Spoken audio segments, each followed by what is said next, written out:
Have you ever felt a rising panic in a crowded room, even when nothing seems wrong?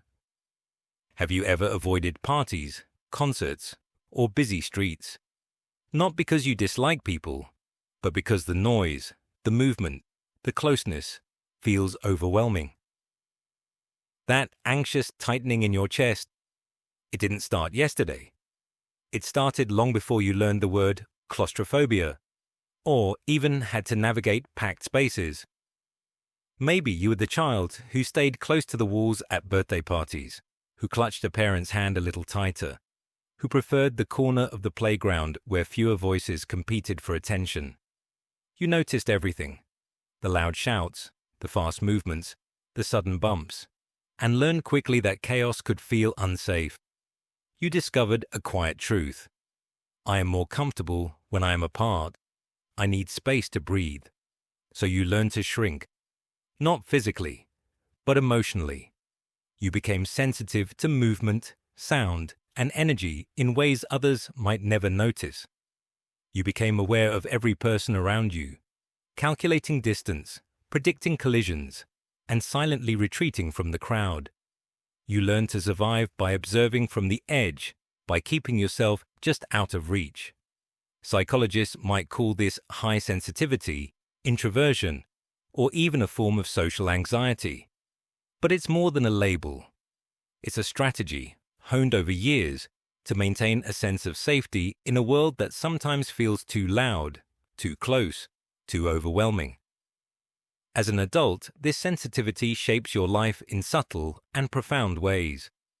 You may avoid concerts, festivals, or crowded shopping streets.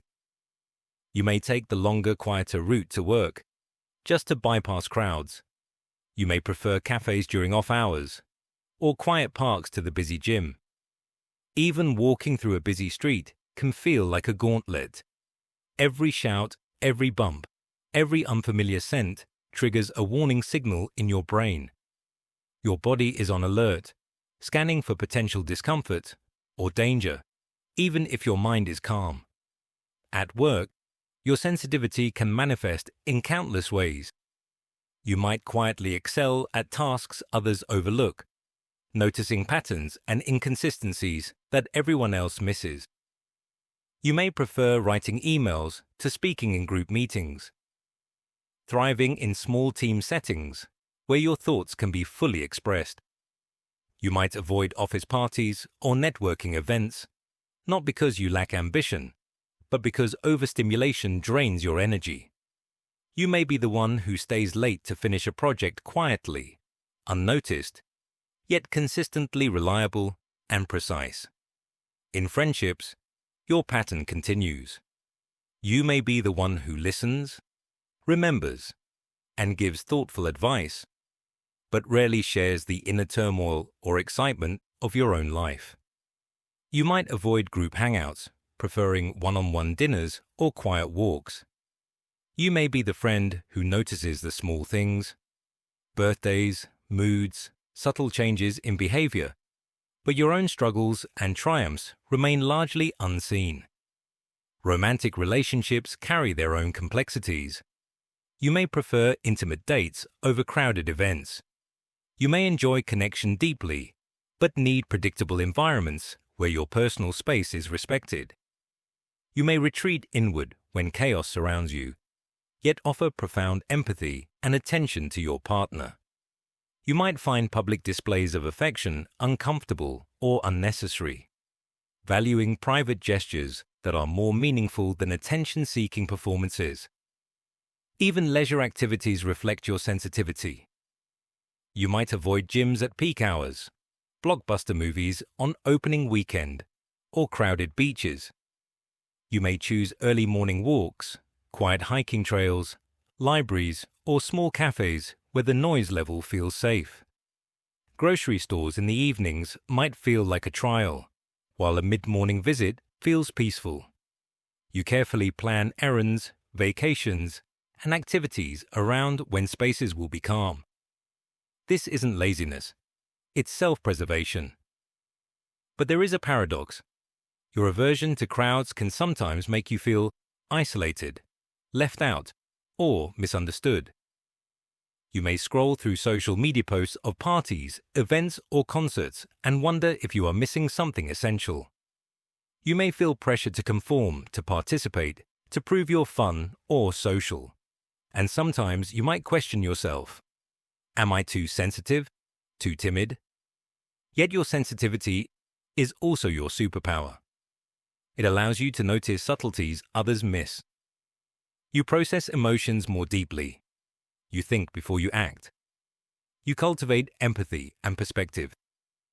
While the world chases experiences at high volume, you navigate life with depth, nuance, and awareness. You experience moments fully, even if fewer in number.